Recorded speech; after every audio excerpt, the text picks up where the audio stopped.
Hey there, my saucy flamingos. Welcome back to my channel. Thank you so much for joining me. As many of you will probably already know by now, every single September, I like to do myself a month-long self-love check-in. It's a time for me to review what has been going on for the previous 12 months since the last September. I think about my self-love and self-care routines. I think about what I've been doing that I'm really pleased with, what I would like to do more of, and what might be lacking in terms of my self-love explorations. I think of self-love as a daily practice. It's a decision that I make every single day, and I try to navigate the different things that go on in my life with self-love as the compass, if you will. So I always ask myself, I tend to ask myself, is this self-loving?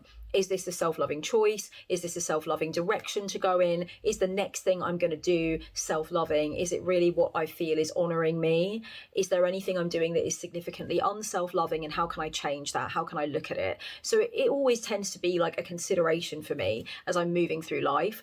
I've put a lot of content on the channel over the course of time about self-love, so you can check out the playlist section and you will see all the various different self-love September videos from every single year back until 2014 when this whole thing started. So I like to take you guys along for the ride with me, and I was feeling playful for the last few weeks, kind of leading up to this month, thinking about something that I've never really considered that much before, but I started playing around with it, and I thought I would like to share with you what kinds of considerations have been coming up with this little game that I'm playing with myself. And I would like to know from your perspective, what goes on when you think about this, you know? So I was starting to ask myself a month or so ago, what kind of God would I be? If I was a deity, what kind of deity would I be? You can play this game with yourself as many different times as you like. I tend to think of it as a practice that kind of leans towards the idea of self-deification, you know, like self-worship, self-reverence, the recognition of yourself as a divine being. And I really love that. I think that's a very interesting exploration to go on when it comes to self-love, the idea of worshipping the divinity within yourself. But there's also this playful element to it with this game, where you actually get a chance to paint a picture of yourself as a deity. So I'm going to give you some considerations to go through, and you can share down below any of your thoughts and feelings on any of this. But also, if you like the idea of it and you want to play around with it a little bit, make sure that you grab your phone if you're on another device, or grab your, can you do it while you're in the Notes app? You probably can. Watch the video while you're in the Notes app, or grab a pen and paper, because you're going to want to write down the different categories that you have to go through to make decisions about what kind of deity you would be. You can play this game as many different times as you like. You can invent multiple different deities for yourself. But I want to know, if you were the essence of Godhead in some kind of divine form, I want to know what comes to mind when you think of that. I want to encourage you to begin this game by thinking about the themes and the areas of rule that you would kind of preside over in your deity form, okay? So rather than thinking about like a name for yourself as a deity, or the appearance that you have as a deity, something like that, let's begin by figuring out what you would rule over. What kind of things would you be associated with? You can choose things like professions, types of weather, themes and areas of life. What comes to mind first and foremost, if you imagine that you are a deity, what kind of deity are you? Are you a deity of hearth and home? Are you a war deity? Are you an underworld and death deity? Are you the deity that presides over dreams and astral experiences, for example? Are you a deity that presides over some areas of nature, you know, such as the bodies of water? Or maybe you're a volcano deity. You know, there's all kinds of different themes and areas of life that a deity would rule over. And so what comes to mind when you imagine yourself in deity form? What is it that you actually represent? What is it that you have control over, or that your adherents would kind of pray to you for and petition you for? Like I said, you can play this game at multiple times. You can even think about what kind of deity you would be for the day, or what kind of deity you would be for the week. If you were a worshipable and recognized force of divinity in some form, the first thing that it might be worthwhile thinking about is what you would rule over. The very first thing that I decided when I first played this game was that I would probably be some kind of goddess of creativity and the creative arts. particularly writing, but also art, and dancing and music and stuff like that. I liked that kind of Saraswati vibe. So I kind of went with that first and foremost. I was like, okay, I'm a god of the creative act. I am a deity that encourages, presides over, and maybe even gives inspiration for the art that takes place in this world. So that came to me very quickly, and it was interesting to me that it came to me with such a deep instinct that, like, oh, I'm an art deity. I'm a deity of creativity. I enhance and I sort of support the creative arts in human beings.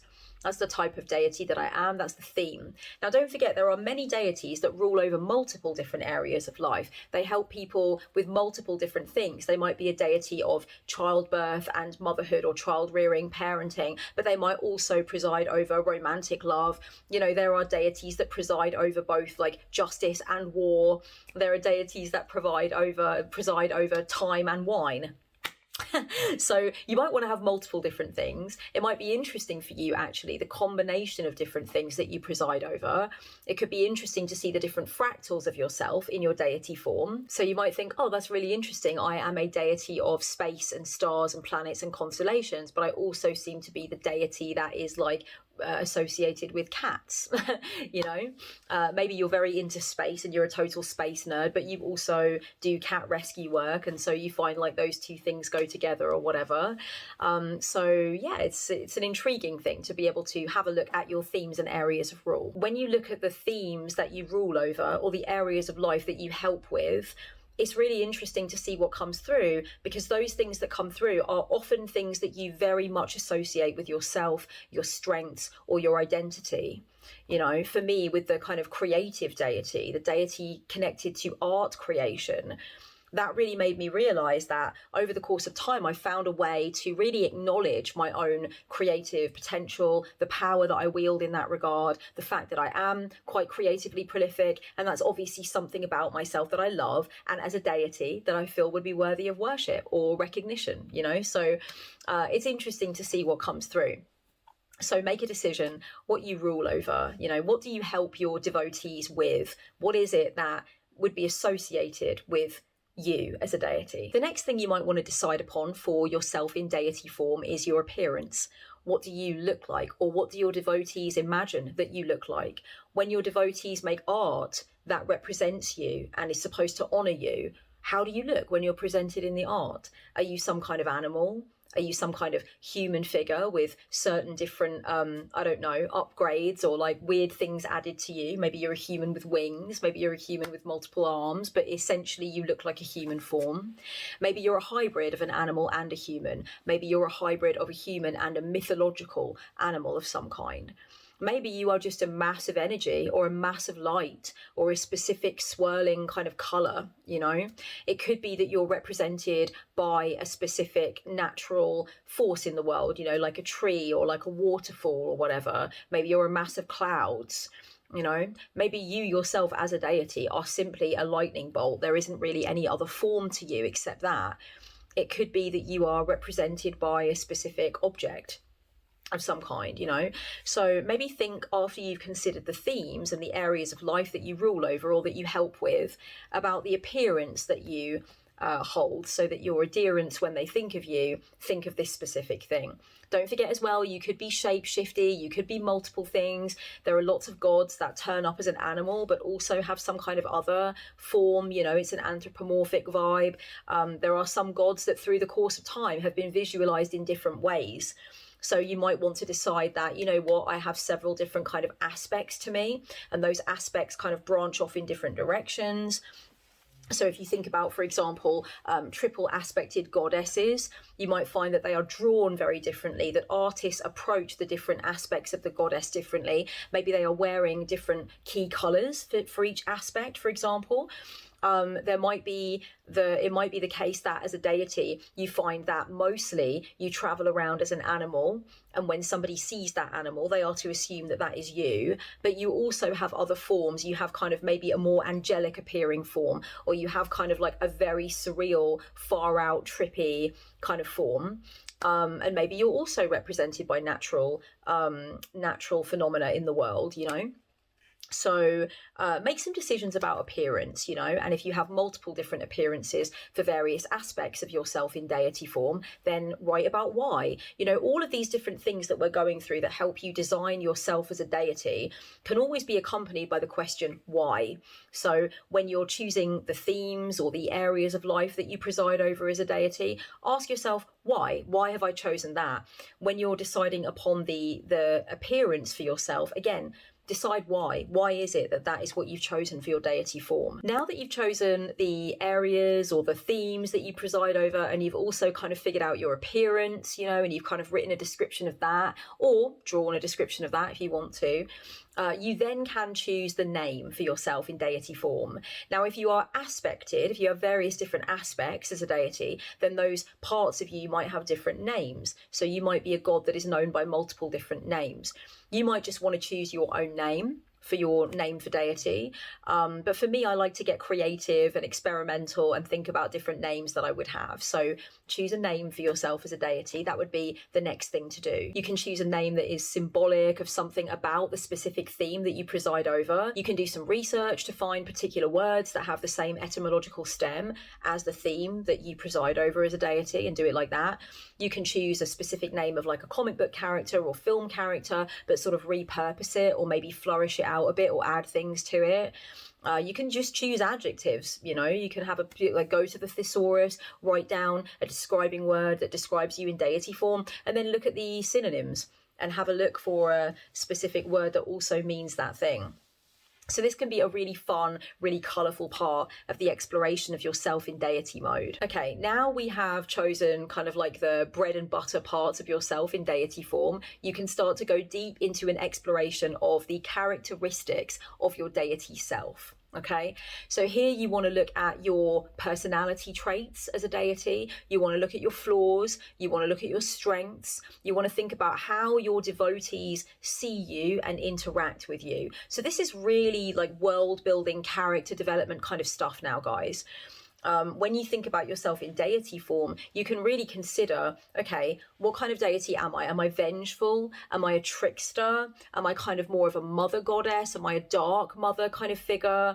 Do I have multiple aspects that come up depending on what a specific devotee would need from me, or even the area of the world where specific devotees actually acknowledge me? Do they see me in different ways? Maybe I appear different to adherents that are older or adherents that are more connected to me than the ones that aren't so much. But what are my character traits in each various version of me? When I was thinking about myself as being a deity that is connected to art creation and creative inspiration and that kind of thing, I thought to myself, okay, well, my character traits would probably be quite a lot like I am when I'm in art making mode. So I was thinking, okay, I would be like super enthusiastic, very all over the place, maybe with an element of chaos threaded through my nature. I have the ability to kind of bring that Ace of Wands inspiration, kind of like the first ember of an idea type of vibe, but maybe I also could be quite an overwhelming force in the life of a devotee. I might be quite demanding of the attention of the devotee because I might want to be like showing them where the seeds of their creative ideas are forming. So I might be quite a bossy deity, quite an overwhelming, intense, bossy deity. There are those specific videos that you see of people talking about their deities that they work with, like you see witches talking about it, and they will say something like, my deity is kind of bossy. My deity, turns my head when I need to know something. My deity can be very loud, very insistent, very present, very immersive, very intense. That's what I imagined myself to be like as a deity that assists you with art making and inspiration. I imagined that I would be very enthusiastic and very all over the place and kind of a bit of a Mad Hatter type of energy. I think the good part of me in deity mode as an art deity would be that I am very present and very nurturing in a guiding kind of sense. I really want to enthusiastically help my devotees to make their art, to get over the finish line. And so maybe when I send signs or when I give advice to my devotees, I'm very loud, it's unmistakably me, and I really hold an adherent's hand through what they're doing. The negative side of me would be that I kind of take over in a way. I can be almost like too encouraging and maybe insistent with what it is that I'm trying to show to a devotee. So I kind of imagined that. I definitely imagined that myself as an art deity would have kind of a trickstery vibe as well. I definitely can imagine myself like knocking a glass of paint over somebody's creation because it wasn't the right painting, like they need to start again. So I think I can be a bit hard-headed as well, and I can maybe as an art deity sort of make things happen to fuck things up, but in the end it's for like a good reason and the right reason. So you kind of need to trust me, because I think I have, as an art deity, that kind of trickstery element. So you have to really trust that I know overall what it is that I'm doing. So as you're now considering your characteristics, think about the strengths you have as a deity, think about the flaws, think about whether or not you are like a dark kind of energy as a god, or are you vengeful? Are you quite distant and kind of somber and kind of detached? Are you sort of an organizational or administrational kind of serious deity? Are you a big daddy sky god kind of a vibe? Like, what kind of vibe do you have? Are you a fun sort of like forest imp type of energy, or are you sort of a very much more like all encompassing, all consuming kind of deity? What kind of feeling do devotees get when they come across you and work with you and connect with you? What kind of feeling do you summon up in them because of your characteristics? Now you get to a really, really fun part of the process where you get to decide on your mythology and the lore of who you are as a deity. Okay, so you don't need to go into this really, really deeply. If you want to, then you can, and I think it really facilitates self-exploration in a really deep way, but you don't need to. Okay, your mythology, or kind of like the lore of you in deity form, could be literally 2 or 3 sentences. It could just be like, very old god, resides in the wood, story about, like, I don't know, the goddess that you're married to, or something like that, or a specific folk tale that is built up around you that says that, like, if you light a fire in the middle of the night and you see something in the smoke emerging, then it's you as a god, or whatever. Just like a little story that's associated with you, and that could be it. Everything else could kind of be like lost in time or whatever. So you don't need to go really wholesale into paragraphs of your mythology and where you exist within a pantheon or whatever, but you can do if you want to. And I found this to be a really exciting part of my deity building process. I thought about, okay, what do adherents know of me in terms of the stories around me, in terms of, what kind of tales actually tell you more about who I am? What is the narrative around me as a god? As you're exploring the mythology and the lore, you can actually think about stuff like, what do children think of you? What have they been told about you? Have they been told that you are the deity that's going to come along and punish them if they're naughty? Are you a deity that is kind of used as a threat by frustrated parents, maybe? Are you a deity that expectant parents call upon because they see you as the kind of deity that will protect and guide their child? Are you a deity that people pray to before they go hunting, or before they go to a job interview, or before they, do something that is very striving and ambitious, because you usually are a deity that brings luck? Conversely, are you a deity that is known to bring bad luck? Are you warded off by certain people? Do you make people nervous because of your mythology and the lore surrounding you? And what kinds of things have you done? If you look at your mythology as a deity, if you are a war deity, why are you a war deity? Is there some story surrounding you that makes you a good deity to connect with in matters of war? Are there lots of stories around you that describe you in a certain way? And do you want to invent those stories, or even just write a very brief synopsis of those stories? You don't need to go into mad depth and write like a 14-page, myth about yourself, but maybe you could write a little short list of just tiny, brief synopses about different stories that you have been a part of that would sort of further show how your adherents connect with you and why they connect with you that way. I want you to think about any little kind of superstitions that people have about you. When you imagine yourself in this deity form, what are the superstitions? Maybe there are even some sayings that people have about you. You know, like there are sayings about specific gods that kind of really tap you into their nature. Are there a few sayings that people have about you? So that, again, this is world building, it's character development, it's deeply investing in this idea of yourself as someone, as something that is bigger than the sum of your parts. In deity mode, what do you preside over? How do you look? What is your name? What are your characteristics? What is the law? Okay, next up, I want you to think about the different like signs and symbols that represent you. So we've thought about your appearance, your name, that kind of thing. But now I want you to think about this, the associated collection of symbols that represent you. Okay, so you can think about things like certain objects, for example, certain colours, certain animals, certain plants, trees and flowers, certain types of weather, for example, even certain months or days of the week. You know, what kinds of things would your devotees actually wear or take notice of, or maybe even have in their houses because it's representative of you? When your devotees are looking for a sign from you, what kinds of things would they need to see to know that that sign has come and that is actually you? In my art deity form, I really like the idea of my colours being like red and yellow, especially when they appear together.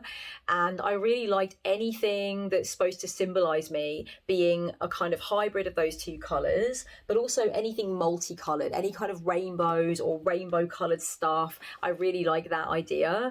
I like the idea of like when people have a feast that is kind of to celebrate me, all of the food is multicolored and really loud and really leery, so a lot of color would be associated with me for sure. I played around with the idea of what kind of weather might symbolize me, or what kind of weather might get devotees closer to me, and I very much like the idea of you know, the feeling that happens after a storm, you know, when the pressure has lifted and the rain is gone and you've got that fresh, clean, blank slate feeling, because I think for me that's very much associated with the potential for artistry, that blank slate vibe, you know. I also really liked the idea of the lunar phase of the new moon being associated with me as an art deity, because again, that necessity for the feeling of potential, for something new being born, I just really like that whole vibe. So yeah, choose some objects, choose some animals, choose some specific types of tree, some specific colours, you know, those kinds of things. Even types of location, you know, where would your devotees go if they wanted to feel closer to you? For me, I think as an art deity, it would be an art gallery, right? If you want to be close to me, if you want to get messages from me, if you want to see the signs, go to an art gallery, go to an art exhibition, go and look at some art. I think that's where you'd be most likely to find me in my art deity form. What would a feast day look like for yourself as a deity? Now that you've got all this other information, I want you to try and imagine that your devotees have come together for a feast day in your honour. Whereabouts is it on the calendar, or what lunar phase is it, if that kind of thing matters to you? But what does it look like as well? What kinds of things are people doing there? What kinds of words are people saying? What kind of food is being served? What are the activities for the feast day? How are you being publicly and collectively honoured as a deity? This is such a creative part of the process. This exploration can go in so many different directions, and I very much love that about the feast day vibe. You can also think about how people would acknowledge you just privately in their own home, you know, in a solitary manner, but you might also really want to think about, okay, when people come together, how does it look when they have a feast day in my honour? I think this really links into the exploration about the style of worship. So how do you imagine that people would actually worship you in this deity form? What kinds of offerings would they make, for example? What kinds of devotionals would they do for you? If they used a divinatory method of any kind to get in touch with you or commune with you, what kinds of divinatory methods would they use? How do they experience communion with you? What does it feel like? What does it look like? Do they need to be in a specific type of temple that has been built in your honour? Or do they need to be in a grove of trees? Can they only receive messages from you when their head is completely submerged in water? Can they only receive messages from you when they're eating a particular food? You can be as madcap and creative with this as you want to be. You might even want to think about the lifestyle choices that your adherents would make in order to honour you. So maybe in order to honour you in this specific deity form, an adherent would refrain from eating sweet food and drinking alcohol or doing drugs or whatever. Maybe in order to, you know, really commune with you, it would be the opposite way, and you would have to go to excess to get in touch with you. What kinds of lifestyle choices would adherents make? Some of them can be extreme lifestyle choices. Maybe you're the type of deity that somebody can only work with if they are celibate or if they are child-free, or maybe, I don't know, it could be any number of different things, that an adherent would have to be extremely strict about certain modes of lifestyle in order to feel that they were a close devotee of yours. What are the requirements for honouring you correctly, if indeed there are any? And it might even just be a case of like, what do human beings think the requirements are? It might not be that you actually require those things, but human beings have come to believe that that is what you require, So think about that. Consider the manner of honouring that would be done in order to experience closeness with you. And think about what you expect from your devotees. What kinds of messages and signs and symbols do you give them to be able to guide them appropriately through life? When we think about, you as a deity and how it is to communicate with you, don't just think about what adherents experience, but like, how are you communicating with the adherents? What kinds of things do you say? What kinds of things do you advise? Are you a very boundary driven, very kind of like rules driven deity that gives your adherents a lot of hard and fast instruction about how to live life? Are you the type of deity that literally just comes in to redirect someone when they're going in a dangerous direction, just gently sort of course correcting for them? Are you a very chatty deity that has a lot of communion with an adherent? Or are you a deity that just turns up seasonally, or maybe even on one night of the fucking year? Who knows? It's really about what type of deity you've visualized yourself as being and what the law is around you. And that will very much feed into the manner of connection that people have with you and how they actually come to worship you. What would a devotee of yours actually say about what it's like to work with you? What kind of opinion would they have? What kind of review would they give you on Deity Advisor? How many stars would you get? What would they say about the form that your energy takes in their life? This could be a really, really exciting part of the process where you actually write or think from the perspective of one of your devotees and actually put yourself into their head and their heart, put yourself into their life and think or write about yourself in deity form as an adherent, as a devotee. What does that devotee say? What kind of image do they paint of you? What kind of vibe do they see you to have? And what has been their experience walking with you as their deity, as one of their really, chosen forms of Godhead, as it were? I really liked to imagine when I first kind of played this game with myself, I really enjoyed imagining what a devotee of myself as an art deity would say about me. And they were, the story that I originally came up with was like so madcap and frantic and like ramshackle. This idea of this almost, as I said, Mad Hatterly sort of goddess figure that comes in and fucks shit up in order to break it down so that you can really see your creative potential. I like the idea of a devotee saying that I really got in the way of their ego by stressing them out, by making them make mistakes, by ultimately making them let things go so they could really deepen into their artistry and understand more about what they authentically wanted to create. And in order to do that, I had to wreak havoc. So I was, in the eyes of my devotee, I ended up being an agent of chaos that eventually led you to a sense of very pure and deep order. But you've got to go through the rough and tumble with me before you can get to that quality and that brilliance. And I really liked that. That told me a lot about how I think about myself, So by advising you to do this, my darlings, I'm not suggesting that you full-time think of yourself as a deity or project yourself into deity mode. I am suggesting, though, that healthy self-worship, self-reverence, self-recognition, self-deification, if you will, is a really good part of the self-love journey. And this can be a very cool little game that shows you a little bit more about what you think of yourself.